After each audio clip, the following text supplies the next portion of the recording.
my son! Move away from my son! Move away from the fence! Get him out! Get him out! Blood Diamond is a masterpiece. DiCaprio and Djimon Hounsou gave unforgettable performances, no doubt about that. But this wasn't just a movie about smuggling diamonds. Obviously, this was a movie about how an entire country got ripped apart over shiny stones, and how the world let it happen. Blood Diamond isn't just a movie, it's a mirror. So today we're breaking down the real story of Sierra Leone, the diamond-fueled civil war, and just how close this film came to the horrifying truth. In 1991, a rebel group called the RUF, the Revolutionary United Front, launched a brutal civil war in Sierra Leone. Their goal?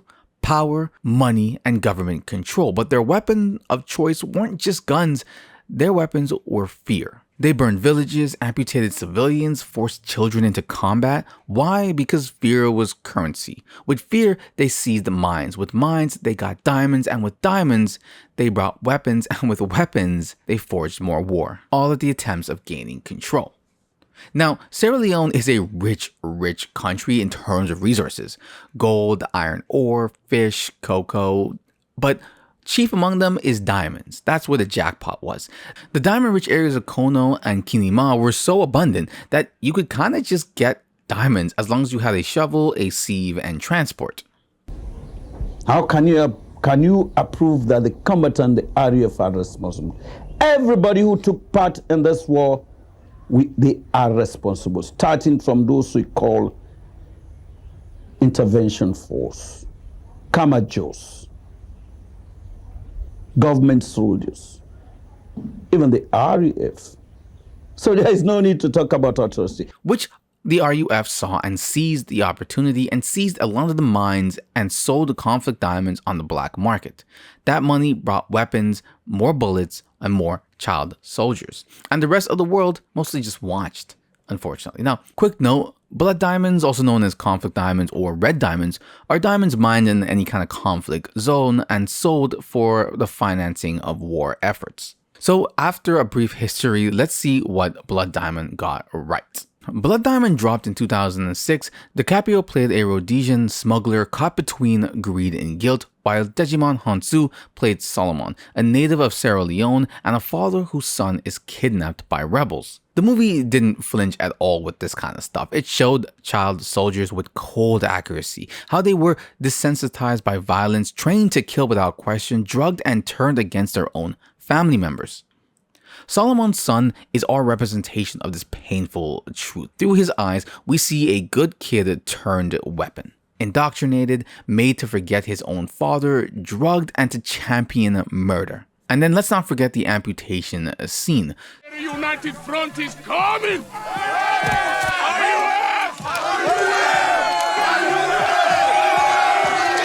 This was as real as it gets. The RUF used this as a psychological warfare tactic throughout the civil unrest. The way the scene is portrayed, it's got a lack of music. It's not very harsh in the sound effects. They just kind of feel like they're there, like they're very much part of the scene. They're not meant to blow you away, but it does actually make you feel quite uncomfortable. The realism to it that leaves you pretty disturbed, in my opinion. But here's the thing. Most people miss this part. It wasn't just the rebels. Even the Sierra Leone army, the SLA, used child soldiers. 1/4 of their ranks were under 18. And it almost seems like this might have been a supply and demand issue. At one point, 80,000 refugees fled from Libya during the first Libyan civil war into Sierra Leone. And most of them, you can guess it, were children. Easily scooped up by the RUF once they were ready, leaving the SLA severely outmanned. Meanwhile, in the West, people were proposing with these diamonds that people were dying and slaving over. Much like it was mentioned in the movie, the diamonds were being smuggled through neighboring countries like Libya and Guinea. There, they were mixed with legal diamonds and sold on the open market, no questions asked at all. The movie touches on this process pretty well. Companies like De Beers, who at the time controlled up to 80% of the global diamond trade, made it nearly impossible to trace a diamond's origin. For decades, they bought diamonds from war zone areas and looked the other way. And so did the consumers. Which is pretty normal though. Most people don't know where their stuff is actually coming from, and the lack of awareness fueled that diamond smuggling market. So what the movie also left out, the war wasn't just about diamonds. The seeds were planted in 1961 when Sierra Leone gained independence from the UK.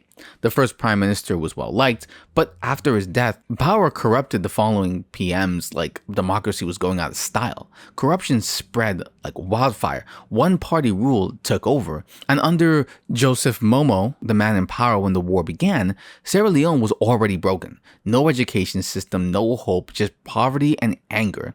A perfect storm for the RUF. Foreigners are the cause of the problems.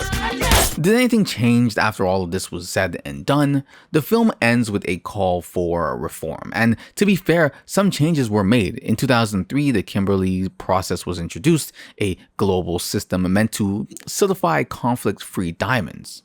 But here's the ugly truth. The Kimberley process has loopholes, smugglers still find ways around it, and many of today's diamonds still mined in brutal conditions, by workers earning maybe $2 or $3 a day, while these diamonds are sold for millions. So Blood Diamond definitely made some noise, and yeah, it's a pretty fantastic film. I really still would call it a masterpiece at this point. But real change, that's still in progress. And that's it for the video. If you enjoyed, like, comment, subscribe, share this out with someone who would love it. And until next time, what do you recommend?